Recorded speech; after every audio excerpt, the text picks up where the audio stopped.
Morning and welcome back to One Grumpy Old Man and His Classics.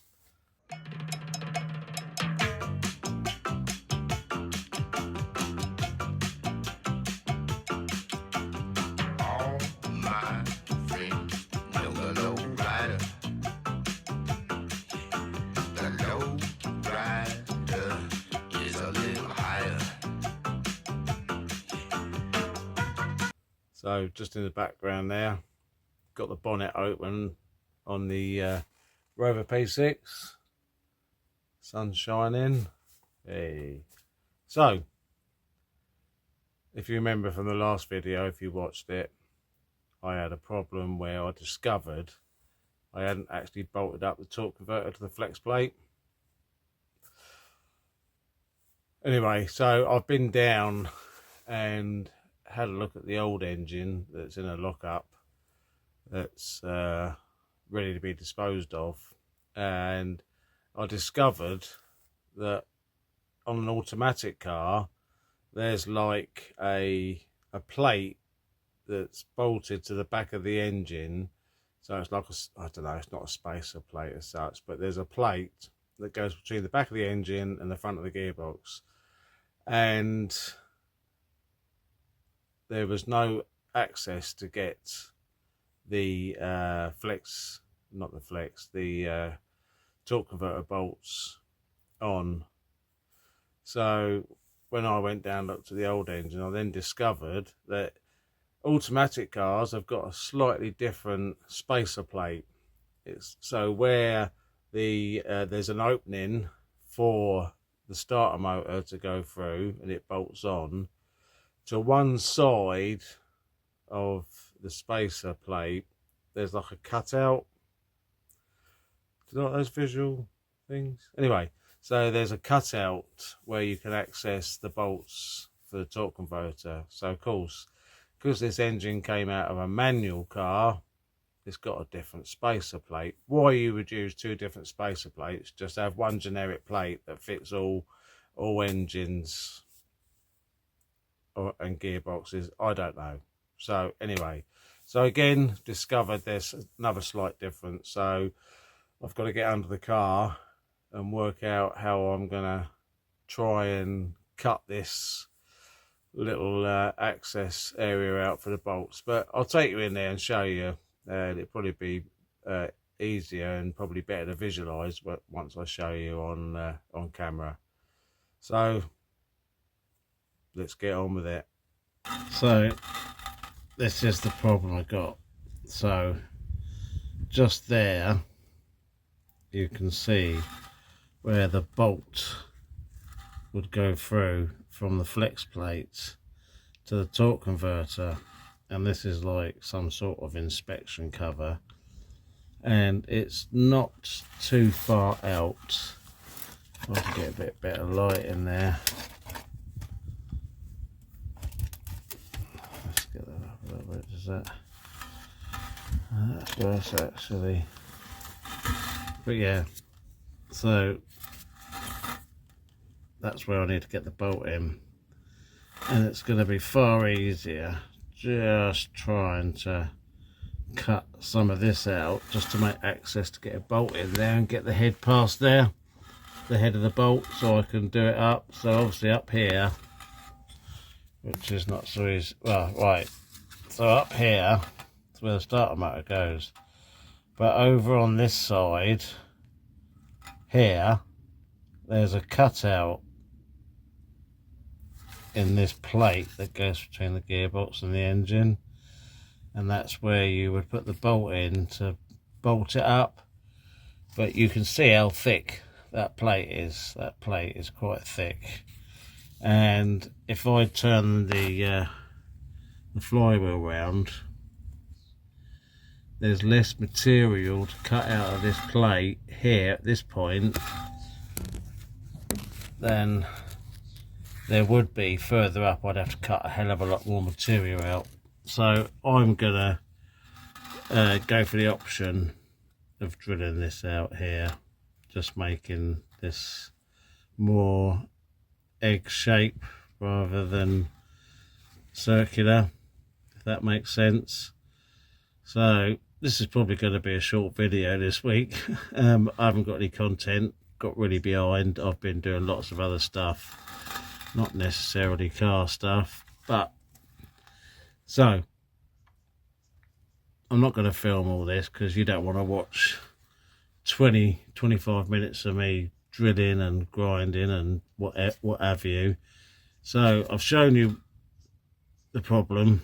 I'm going to start here. There is an big access cover here. I was a bit concerned about swarf and stuff, but I'm going to put a magnet at the bottom of that access hole, just down here. You can just slightly see it. I'm going to put a magnet down there to catch any swarf, because I don't want to contaminate anything in there and cause any further problems. So I've got all my tools out. I'm going to make a start, and I'll bring you in and show you when I've done a little bit. But this is going to take some time because that plate, I don't know, 4mm thick, I would say, maybe a bit bigger, I don't know. Anyway, let's give it a go. Okay, some progress has been made. God, well, I've been laying under that car trying to make that hole egg shaped of sorts. It's giving me neck ache. Anyway, so I'm going to have to take you in there in a bit and show you where we got to. So I've managed to drill out and open out the hole enough to gain access to put the bolts into the torque converter. I've had other issues, so I started putting the bolts in to bolt the torque converter up to the flex plate, and I put spring washers under the bolts, and turns out they don't have spring washers on, because with the spring washers on, it was leaving the bolt proud. So when you turn the engine over to get to the next bolt to put in, I was then getting where the engine was locking up.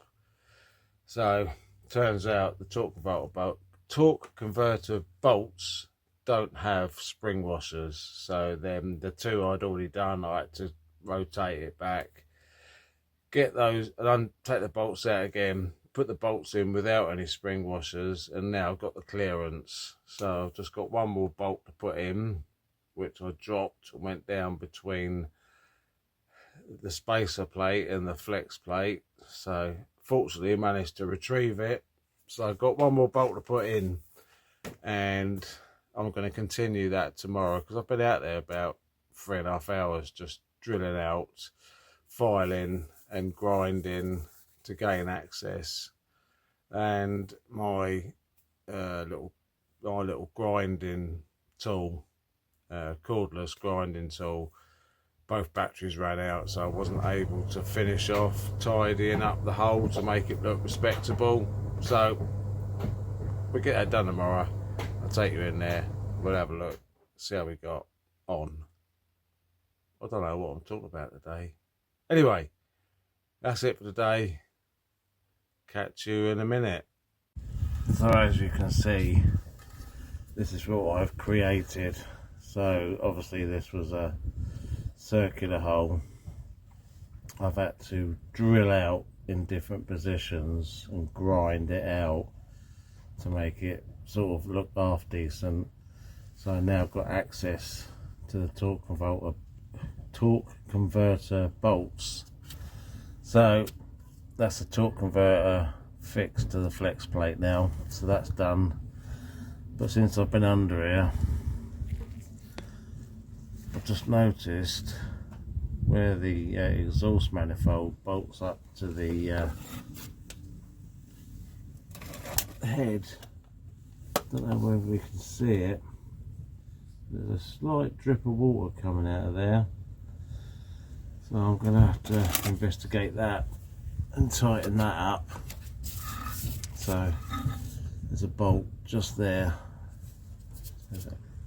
just there. So I'm going to tweak that up. And also I realised on the dynamo, I failed to put a nut on the end of this bolt here, so I'll get those done as well, and then get the starter motor back in. Deep joy. Well, I think that's going to be it for me for this video for this week. As you can see, and you can probably hear, I'm now been rained off, so as you can see, my egg-shaped hole didn't go quite egg-shaped, so but I've managed to create a hole big enough and it looks reasonably okay. Access to the bolts for the torque converter, so that's done. I'm just bolting up the dynamo properly. Got obviously missed a nut off there, doing that. Gotta sort out why there's that leak coming from the exhaust manifold. But a bit of a short video this week. I've been having to do all sorts of different bits and bobs. You're probably wondering why this project's taking so long. Well, it's not in real terms. You know, if I just spent a whole week working on it solidly, like a 40-hour week, probably get it pretty much buttoned up. But I just dip in and out. I just do the odd hour here and there in between doing maintenance on my other cars. So this is why you're seeing it over so many episodes. So it's just the reason why the car's here is so I can do that. I can just dip in and out and do it at my leisure. So it's taken a while, but you know, bear with me. You know, it's like I said, could do a 40-hour week, condense it all down into a 45-minute video. I don't know. Anyway, so that's where we are. Thanks for watching. Do appreciate it. If you got this far, brilliant. You know, like, subscribe, and click the notification bell. See you on the next one. Bye.